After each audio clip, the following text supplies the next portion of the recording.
Hello dear student, welcome again in the class of biology. We are discussing chapter number 14 respiration in plant and our today's topic that is Krebs cycle, tricarboxylic cycle, or we are also known as TCA cycle. Okay, this is the name of Krebs cycle. If we talk about this cycle was discovered by the German biochemist in England sir Hans Krebs. किसने इसकी discovery करी थी? इसकी discovery करी थी sir hence crab नाम के scientist थे, जिन्होंने क्या करा था, इस साइकिल की डिस्कवरी करी थी. उसके नाम पे इसको बोला जाता है टीसीए साइकिल, क्रैब साइकिल और ट्राइकार्बोक्सिलिक साइकिल. इसके लिए जो था उनको नोबेल प्राइज मिला था 1953 में, है ना. और ये जो क्रेब साइकिल होती है इसको एक और नाम से जाना जाता है, that is citric acid cycle. ठीक है, इसको सिट्रिक एसिड साइकिल इस नाम से भी जाना जाता है.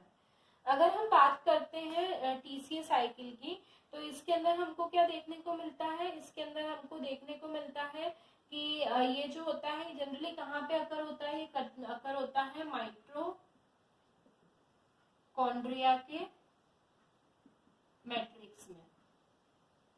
माइटोकॉन्ड्रिया का जो मैट्रिक्स होता है वहां पे क्या होता है, क्रेब साइकिल जो होती है वो देखने को मिलती है.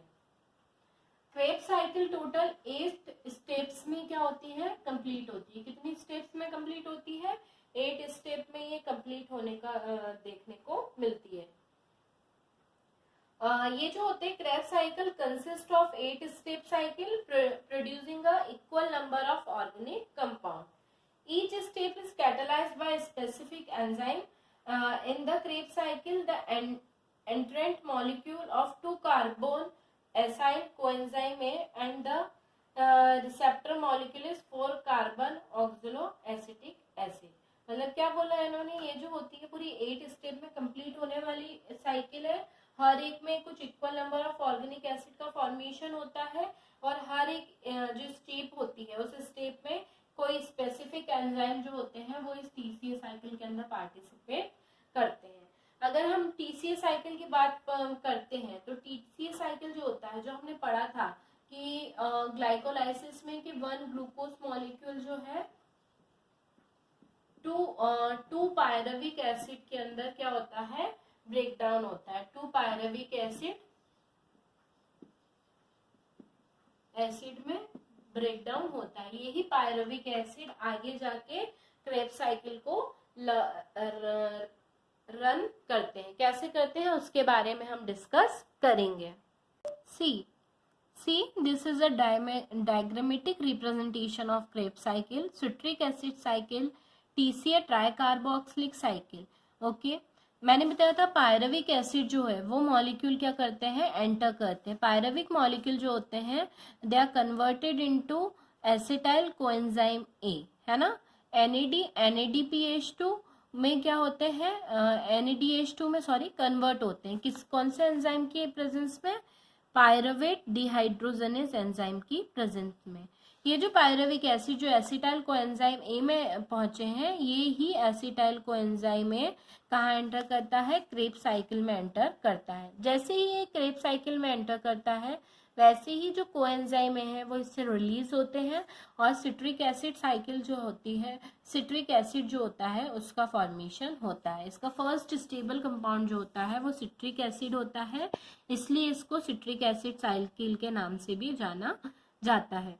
सिट्रिक एसिड साइकिल जो है एकेटोनेज एंजाइम की प्रेजेंस में सिस एकेटोनिक एसिड में कन्वर्ट होता है. H2O मॉलिक्यूल रिलीज होते हैं.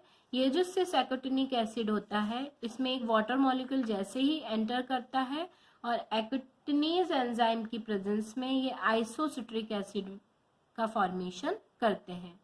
NADH2 में कन्वर्ट होते हैं. आइसोसिट्रिक डिहाइड्रोजनेज एंजाइम जो होता है उसकी प्रेजेंस में ये आइसोसिट्रिक एसिड किसके अंदर कन्वर्ट होते हैं, ऑक्जेलोसक्सेनिक एसिड में कन्वर्ट होते हैं. ऑक्जेलोसक्सेनिक डीकार्बोक्सिलेज एंजाइम की प्रेजेंस में CO2 मॉलिक्यूल बाहर करता है और अल्फा कीटोग्लूटरिक एसिड में क्या होते हैं, ये ब्रेक डाउन होते हैं। किसके अंदर? अल्फा कीटोग्लूटरेट में। आगे जाके ये जो है ketoglutaric dehydrogenase enzyme सक्सेनाइल coenzyme A में टूटते हैं, NADH2 में होते हैं और एक कोएंजाइम में एंटर करता है और एक कार्बन डाइऑक्साइड का मॉलिक्यूल बाहर निकल जाता है। जैसे ही सक्सेनाइल कोएंजाइम ऐसे कोएंजाइम में बाहर निकलता है और वाटर मॉलिक्यूल एंटर करता है तो ये बनाते हैं सक्सेनिक एसिड, ठीक है। और इसमें एक एनर्जी की एक चेन चलती रहती है, ADP GTP ADP GDP का फॉर्मेशन करते हैं और ये फिर से ADP और GTP में टूटते हैं और ये साइकिल एक अलग से चलती रहती है, एनर्जी फॉर्मेशन और सक्सेनिक एसिड का फॉर्मेशन होता है। सक्सेनिक डिहाइड्रोजनेज एंजाइम की प्रेजेंस में FADH2 में टूटते हैं और ये सक्सेनिक एसिड फ्यूमेरिक एसिड में कन्वर्ट होते हैं। फ्यूमेरिक एसिड फ्यूमरेज एंजाइम की प्रेजेंस में मैलिक एसिड में कन्वर्ट होते हैं और ये जो मैलिक एसिड होता है ये आगे जाके मैलिक डिहाइड्रोजनेज एंजाइम की प्रेजेंस में NADH2 का फॉर्मेशन करते हैं और ये ऑक्जेलो एसिटिक एसिड में कन्वर्ट हो जाते हैं और इस तरीके से ये साइकिल कंप्लीट होती है।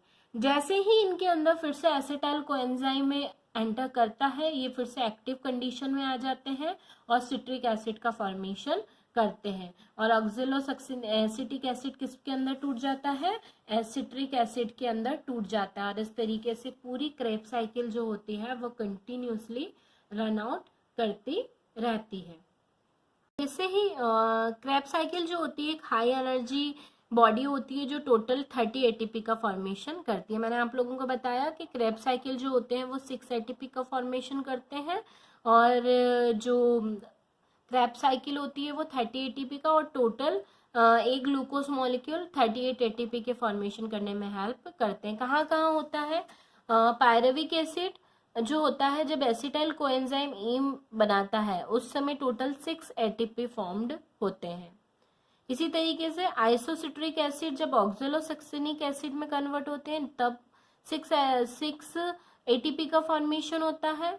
अल्फा कीटो ग्लूटरेट जब सक्सेनाइल कोएंजाइम ए में कन्वर्ट होते तब 6 ATP का फॉर्मेशन होता है। सक्सेनाइल कोएंजाइम में जब सक्सेनिक एसिड में कन्वर्ट होते हैं तब 2 ATP का फॉर्मेशन होता है। सक्सेनिक एसिड जब फ्यूमेरिक एसिड में ब्रेकडाउन होते हैं तब 4 और मेलिक एसिड ऑक्जेलिक एसिड में कन्वर्ट होते हैं तब 6 ATP का फॉर्मेशन होता है। टोटल 30 ATP बनते हैं क्रेब साइकिल में और 8 ATP बनते हैं ग्लाइकोलाइसिस साइकिल में और इस तरीके से टोटल 38 ATP जो होते हैं वो फॉर्म्ड होते हैं और उसके फॉर्मेशन के थ्रू क्या होती है हमारी जो क्रेब साइकिल होती है वो कंप्लीट होती है। क्रेब साइकिल की तरह ही एक और सिस्टम चलता है that is called electron transport system. अगर हम बात करें तो जितने भी कंपोनेंट होते हैं उन सब के अंदर इलेक्ट्रॉन ट्रांसपोर्ट सिस्टम देखने को मिलता है जिसके अंदर इंक्लूड किया जाता है साइटोक्रोम बी। ये 2 तरीके के साइटोक्रोम होते हैं, एक होता है साइटोक्रोम बी और एक होता है साइटोक्रोम सी। ये जो होते हैं ये यूबिनोक्विनोइन और फ्लेवोप्रोटीन से मिलके बने हुए होते हैं और इनके अंदर ये जो होती है इस तरीके से पूरी एक जो होती है ट्रांसपोर्ट चेन देखने को मिलती है।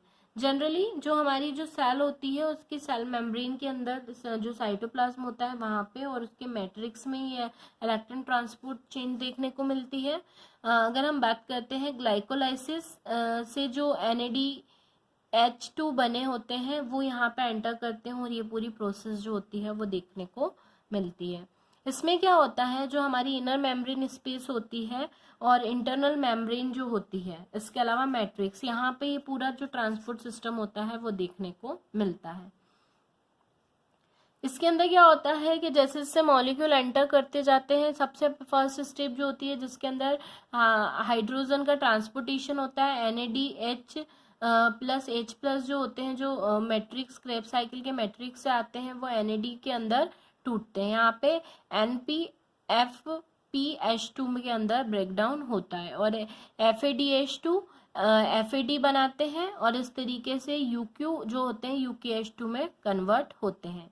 यहाँ से एक हाइड्रोजन मॉलिक्यूल निकलता है और साइटोक्रोम B रेडॉक्स रिएक्शन जो होती है वो देखने को मिलती है, और एक फिर साइटोक्रोम ऑक्सीडेज रिएक्शन का परफॉर्म करती है। इसी तरीके से फिर इसके अंदर फेराडॉक्सिन S ऑक्सीडेशन और फेराडॉक्सिन R ऑक्सीडेशन देखने को मिलता है। और इस तरीके से क्या होता है, 4 स्टेप में ये जो होती है, 8 स्टेप में ये पूरी साइकिल जो होती है वो देखने को मिलती है, जिसके अंदर ये जो फेराडॉक्सिन S जो है ऑक्सीडेशन और रिडक्शन, इससे एक हाइड्रोजन मॉलिक्यूल के एंटर करने से ये UQH2 UQ में ब्रेक डाउन होते हैं और साइटोक्रोम C1 ऑक्सीडेज और रिडक्टेज का फॉर्मेशन होता है। साइटोक्रोम C रेड जो होते हैं रिड्यूस जो होते हैं वो जो साइटोक्रोम C ऑक्सीडेज में बनते हैं और इसके थ्रू साइटोक्रोम A3 ऑक्सीडेशन और रिडक्शन मॉलिक्यूल बाहर निकलते हैं, ATP का फॉर्मेशन होता है और इस तरीके से जितने भी इलेक्ट्रॉन होते हैं वो इन और आउट वे में क्या होते रह जाते हैं, ट्रांसपोर्ट होते जाते हैं।